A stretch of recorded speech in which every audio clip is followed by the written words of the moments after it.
एक copy paper लेकर आते हैं और उस पर साफ साफ लिखे रहते हैं सेक्स यस या नो, मतलब कि मैं क्या तुम्हारे साथ सेक्स कर सकता हूँ। मैं उनके स्टूडियो पे फिर कभी नहीं आई और ना ही मैंने उनके स्टूडियो से कोई काम किया। वो इतना नीचे तक गिर सकता है कि वो आपको लिखकर किस तरह से बोल दिया? जी हाँ, वो मुझे लिख कर बोले थे। वो शादीशुदा है, 3 बच्चों के पिता हैं और शायद जहाँ तक मैं जानती हूँ वो बोकारो के रहने वाले हैं, झारखंड बोकारो के रहने वाले हैं।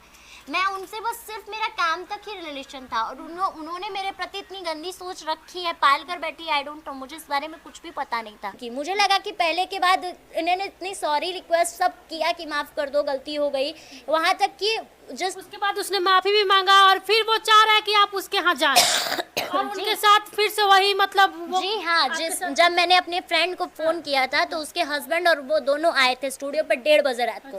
तो उन दोनों के सामने, हाँ, मुझे लेने के लिए 1:30 बजे रात को उन दोनों के सामने उसने घुटने पे बैठकर मेरे से माफी मांगी थी कि मुझे माफ कर दो, मैं गलती थी मेरी, मैं बहक गया था थोड़ी देर के लिए। हालांकि मैंने दीदी को दिखाया भी था कि दीदी देखो ये कॉपी पे, ये पेज पे ऐसे ऐसे साफ ने बंदे ने लिखा हुआ है, उसमें साफ साफ लिखा हुआ था सेक्स यस या नो, ऑप्शनली क्वेश्चन था मेरे साथ। वो हर लड़की एक्सपोज हो रही है आज के समय में, हर लड़की को यही सब बोला जा रहा है कि तुम मेरे साथ सोओगी तब तुम्हें हम काम देंगे, तुम ये करोगी तो मैं तुम्हें काम दूंगा।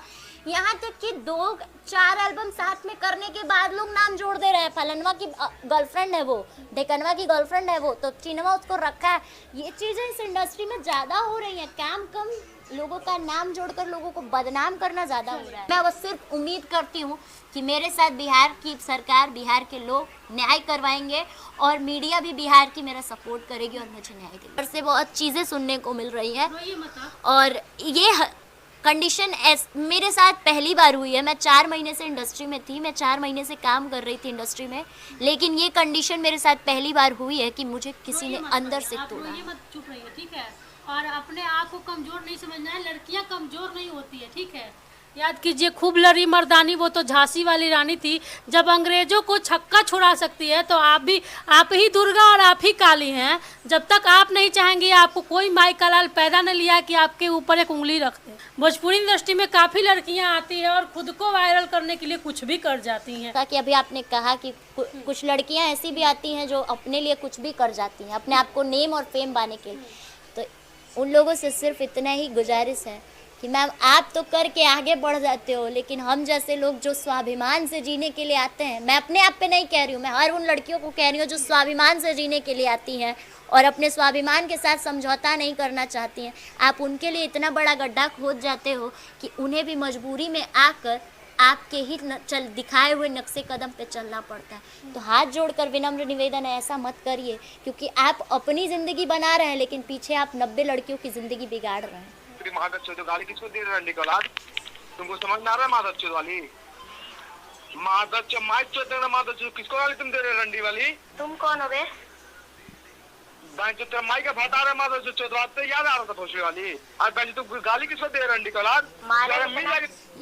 इस तरीके से मुझे गाली दिया जा रहा है। ऋत्विक राज ने मुझे ये गाली दी है कि जो चीजें मेरे साथ की जा रही हैं उसमें सिर्फ मुझे तक रखा जाए, क्योंकि बातें मेरे तक हैं। मेरे परिवार का सीधे इलीगली नाम जोड़ना कहाँ तक सही है? हमेशा हर एक डायरेक्टर और हर एक प्रोड्यूसर को ये चीज़ मना की हूँ, मेरे लिए बेड शेयर करके काम करना नहीं है। नमस्कार, मैं हूं ज्योति और आप देख रहे ग्राउंड रिपोर्टिंग बिहार। तो हमारे साथ एक भोजपुरी इंडस्ट्री की प्यारी सी गायिका पूजा पंडित बैठी हुई हैं और इनके साथ में जो शोषण किया जा रहा है भोजपुरी इंडस्ट्री के लोगों के द्वारा, आइए हम बात करना चाहते हैं आखिर भोजपुरी इंडस्ट्री में क्या चीज़ें चल रही है, आखिर एक लड़की को कैसे लोग मिल करके शोषण करते हैं और उसको ब्लैकमेल करते हैं।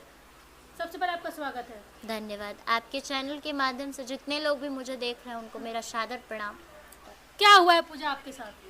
देखिए मैम, हुआ मेरे साथ ये है कि एक नॉर्मल शूटिंग सेट पे अरुण शर्मा जी के सेट पे मैं मॉडलिंग का काम करने के लिए जाती हूँ। वहाँ मुझे एक मास्टर सुरेश नाम का बंदा शख्स आता है और मेरे कामों पे वो ध्यान लगा कर बैठे रहते हैं। ध्यान लगाने के बाद वो मेरे से ये कहते हैं, उनकी फर्स्ट डेट से लेके आज तक की सारी रिकॉर्डिंग अगर मेरे नंबर पे निकलवाई जाएगी तो सब निकल जाएगा। वो आपको अपने झांसे में फंसाया? जी हाँ, पूरा रिकॉर्डिंग अगर निकाला जाएगा उनका तो हालांकि मेरे फ़ोन में भी कुछ रिकॉर्डिंग्स उनकी होंगी और कुछ नहीं भी अगर होंगी। वो क्या चाहता है आपसे? वो मेरे से ये चाहते हैं कि उन्होंने मेरे को एक दिन कॉल किया और बोला कि मैं वायरल हो रहा हूँ। तो मैंने आपकी वजह से? नहीं, मेरा एक गाना वायरल हो रहा है। क्योंकि मैंने उनके साथ काम करना बंद कर दिया था। मैंने अपना गाना क्यों आपने बंद किया था काम? रक्षाबंधन के समय मैंने उनके रक्षाबंधन का दिन था और 1-2 दिन की टाइमिंग बची थी रक्षाबंधन में, तो मुझे अर्जेंटली में एक गाना रिलीज करना था। वो गाना मैंने खुद लिखा था, भाई बहन का प्यार, जो कि सोना गाना गौतम। लिखती भी है? जी हाँ, मैं गाना लिखती भी हूँ। मैंने सोना गौतम ऑफिशियल चैनल से वो गाना रिलीज हुआ है, भाई बहन का प्यार। वो मैंने अपने भाई पे गाना लिखा था।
फिर किसी लड़की को पर्सनल टारगेट करके उसके इंस्टा आईडी फेक बनाकर उसको बदनाम करना। क्या जैसे में क्या आपका आईडी बनाया जा रहा है? जैसे में मेरा एक फेक आईडी बनाया गया है पूजा चौबे के नाम से, जो कि मेरी पर्सनल आईडी नहीं है। मैं पर्सनल आईडी चलाती हूँ पूजा शताक्षी पंडित के नाम से। मेरी एफबी आईडी और इंस्टा आईडी दोनों भी जब से मैं इंडस्ट्री में आई काम करने के लिए तब से मेरी यही आईडी थी पूजा शताक्षी पंडित, और हर जगह लोग मुझे पूजा पंडित के नाम से जानते हैं। मैं अपने गाने में एज अ राइटिंग भी गाने लिखती हूँ, मैं गाना भी लिखती हूँ, तो एज अ राइटर भी मैं अपना नाम पूजा पंडित देती हूँ, एज अ सिंगर भी मैं अपना नाम पूजा पंडित देती हूँ। हर जगह लोग मुझे पूजा पंडित के नाम से जानते हैं।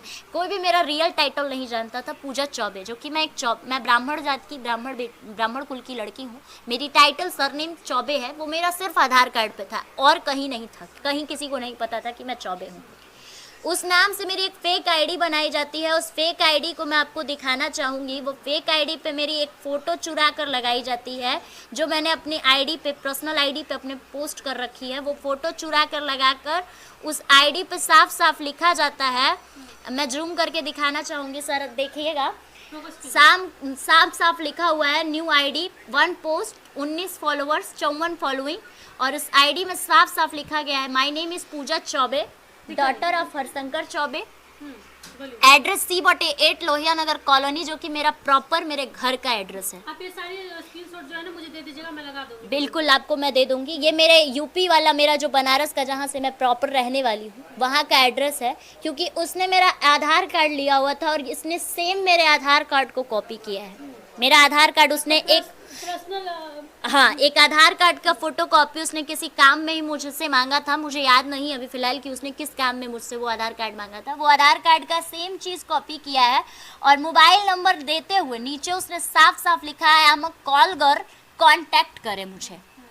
उसके बाद उसने काफ़ी लोगों को मेरे उसी आईडी से, जो फेक आईडी उसने बनाई है, उससे खुद वो मेरे नाम से मैसेजेस चैटिंग करता है। चैटिंग करके उसमें वो मेरे नंबर पे कॉल करो ऐसा लिख कर मेरा नंबर मेंशन करता है। उसके बाद उधर से मुझे फेक कॉल्स आते हैं। फेक कॉल्स के जरिए मुझे ये बताया जाता है, मुझसे कई लोगों ने बदतमीजी भी की। जी, मेरे पास कॉल रिकॉर्डिंग भी है। एक कॉल मुझे आता है तो मुझसे बोला गया है कि एक कॉल मेरे को आता है सुबह लगभग, हाँ बहुत सारा तो कॉल आया, सब आपने ब्लॉक किया है? जी हाँ, 2:48 पे मुझे एक कॉल आता है। मैं सोई हुई थी, रात में मैं अपने प्रोग्राम में गई हुई थी, तो प्रोग्राम से आने के बाद मैं थकी हुई थी, मैं सोई हुई थी। मुझे पहले फ़ोन आता है, मुझे 9:49 पे वो पहला कॉल मुझे करता है वो बंदा। उसके बाद वो लगातार मुझे 4 मिस कॉल करता है 10:30 बजे तक। उसके बाद वो मुझे 11:43 पे मैं उसको इधर से रिटर्न कॉल करती हूँ कि इतना मुझे कॉल करने वाला कौन है। मैं उसको जब कॉल करती हूँ तो वो बंदा मुझे ये बोलता है, हेलो हेलो हाँ कौन कौन करना तो खाने गए कौन बोल रहा है? अभी बात किया था ना इसका पर, कौन अभी इसका पर बात किया था ना हम लोग, कब बात किए थे? अभी वो बोलता है कि मैं अभी आपसे इंस्टा पे बात मतलब किया आपका जो फेक आईडी बनाया गया इंस्टा पे, उसी से वो अगला आदमी चैट कर रहा है, जो सुरेश, क्या नाम है उसका? सुरेश है, और उनके साथ साथ जुड़े हैं ऋत्विक राज, अच्छा। जो कि एक वीडियो डायरेक्टर है। ये दोनों मिल के क्राइम जी हाँ, ये वीडियो डायरेक्टर ऋत्विक राज जब मुझे फ़ोन करता है तो उसकी बात करने का तरीका मैं आपको सुनाती हूँ। देखिए, वो बंदा जब मुझे कॉल करता है तो मुझे क्या धमकी देता है। देखिए, एक भोजपुरी में गायिका आती हैं अपना करियर बनाने, और उनके साथ देखिए क्या व्यवहार किया जाता है। एक लड़की को किस तरह लोग टॉर्चर करते हैं इस इंडस्ट्री के, आप लोग जानिए सच्चाई। ये देखिए, ये मुझे कॉल करके ऋत्विक राज, जब मैं फ़ोन उठाती हूँ तो मुझे ये बोलते हैं, जब मैं कॉल उठाती हूँ, भोसड़ी वाली पूरी महादत्त गाली किसको दे रही है?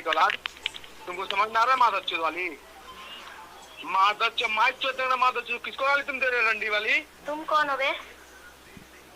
जो तेरा माई का फटा रहा है, जो चौदरात पे याद आ रहा था भोसड़ी वाली, आज बहन तू गाली किसको दे रंडी को? इस तरीके से मुझे गाली दिया जा रहा है। ऋत्विक राज ने मुझे ये गाली दी है। क्या करता है ऋत्विक राज?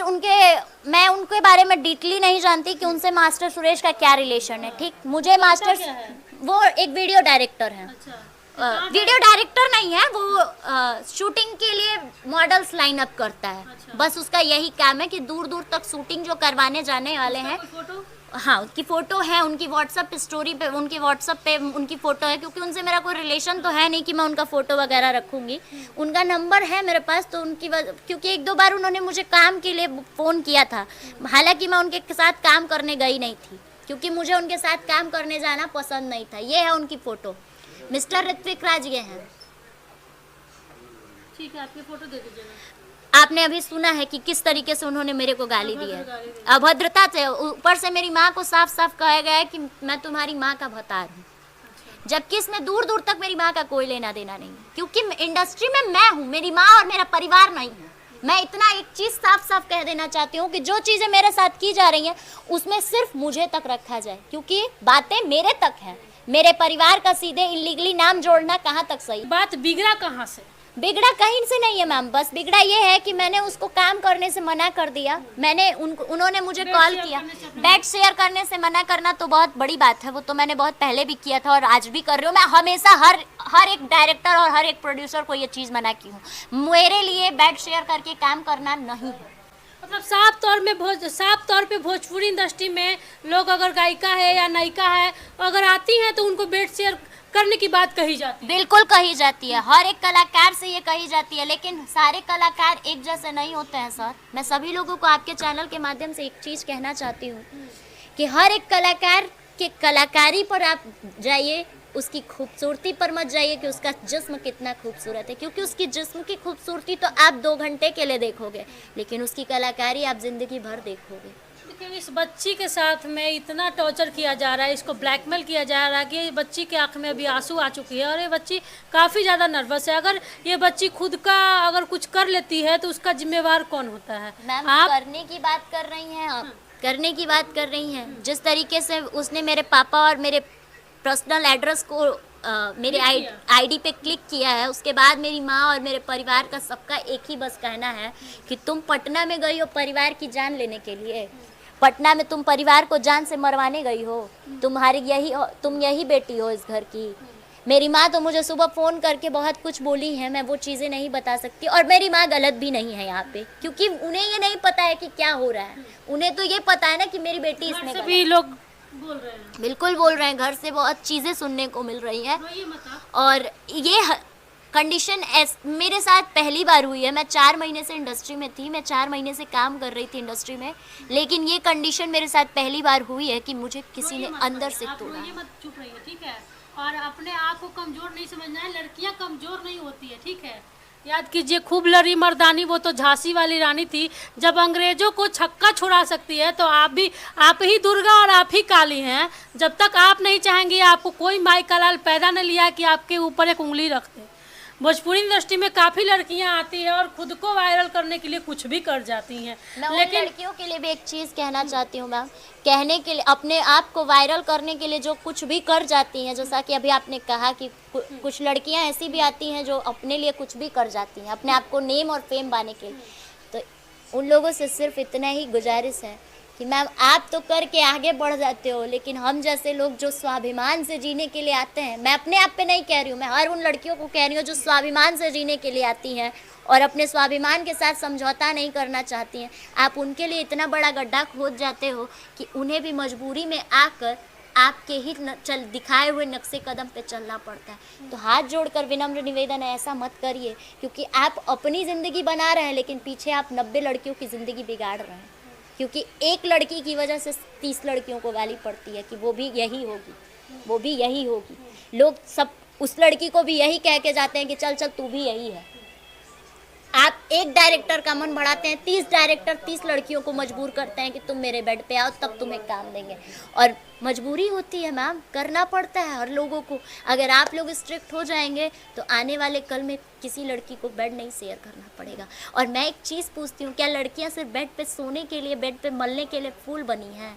लड़कियां ये नहीं है यार। अगर लड़की 9 महीने पेट में रखकर एक लड़के को जन्म दे सकती है, एक ज़िंदगी बना सकती है किसी की 9 महीने में, तो लड़कियां क्या नहीं कर सकती हैं? लड़कियों को कमज़ोर समझने वाले सबसे बड़े बकचोद हैं, सबसे बड़े वो खुद कमज़ोर हैं कि लड़कियों को कमज़ोर समझ रहे हैं। क्योंकि जो लड़की एक जननी हो सकती है, क्या वो एक संहार कारक नहीं हो सकती है? बिल्कुल हो सकती है। माता पार्वती ने गणेश को जन्म दिया था तो माता काली ने ही रक्त बीज और चंड मुंड का वध किया था, ना कि भगवान विष्णु ने किया था आके। तो आपने ये जो चीजें आपके साथ बीत रही है, जो चीजें हो रही है, आपने कंप्लेन किया, पुलिस थाने गई आप? जी हाँ, मैं कंप्लेन करने गई थी जखनपुर थाने पर, और जखनपुर थाने पर मेरी बात हुई है। जखनपुर थाने पर मेरे से एक सीनियर इंस्पेक्टर जो मेरे जान पहचान के हैं, मैंने उनसे बात की है। उन्होंने मुझे कल सुबह 10 बजे साइबर कैफ़े पे जाने को कहा है और बोला है कि 10 बजे आप साइबर कैफ़े पे जाइए और साइबर कैफ़े पे आप कंप्लेन करिए, जिसकी वजह से साइबर अच्छे से इस मैटर पे डीपली तरीके से देखे और देखकर ये चीज़ का पता लगाया जाए कि मेरी आईडी किसने लॉगिन की है, जो कि फेक आईडी बनाकर मुझे बदनाम करने की कोशिश की गई है। हालांकि मैंने अपने व्हाट्सएप पे और इंस्टा पे ये स्टोरी डाल दी है कि ये फेक आईडी है, इसको जितना हो सके उतना ज़्यादा रिपोर्ट करिए और रिपोर्ट करके इस आईडी को बंद करवाइए। और मैंने ये स्टोरी डाल तो दी है, लेकिन रिपोर्ट करवा देने से मेरी प्रॉब्लम सॉल्व नहीं हो जाती, क्योंकि आज अगर मैं रिपोर्ट करवा के इस आईडी को बंद करवा दूं या मैं उस बंदे के पास खुद जाकर उस बंदे को 2 थप्पड़ 4 थप्पड़ जड़ के इस आईडी को बंद करवा दूं, तो कल को एक नई पूजा पैदा होगी और एक नया मास्टर सुरेश और ऋत्विक पैदा होगा और फिर से किसी नई पूजा की ये स्टोरी बनाई जाएगी। इसलिए मैं इस पे लीगल एक्शन लूँगी, इनलीगल एक्शन मुझे नहीं लेना है। और मैं उम्मीद करती हूँ, मैं ये टीआरपी पाने के लिए तो बिल्कुल नहीं बोल रही हूँ, क्योंकि मुझे ये टीआरपी नहीं पाना है और मैं टीआरपी पाने के लिए कुछ भी नहीं करना चाहती हूँ। इसलिए मैं बस सिर्फ उम्मीद करती हूँ कि मेरे साथ बिहार की सरकार, बिहार के लोग न्याय करवाएंगे और मीडिया भी बिहार की मेरा सपोर्ट करेगी और मुझे न्याय दिलवाएगी। बिल्कुल, आपको कानून आपको न्याय दिलाएगा। आप बिल्कुल आप जाइए। और देश की सारी बेटियों के साथ मैं यही कहना चाहूँगी कि अगर आपके साथ कहीं भी कुछ होती है तो आप चुप मत बैठिए, आप कानून का सहारा लीजिए, आपके साथ जरूर न्याय होगा। आप लोगों को खबर कैसा लगा कमेंट सेक्शन में जरूर बताइए और वीडियो को ज़्यादा शेयर कीजिए। आप लोगों को क्या राय है इस खबर पर, यह भी बताइए। फिर मिलते हैं नेक्स्ट वीडियो में। आप लोग अपना ख्याल रखें। धन्यवाद।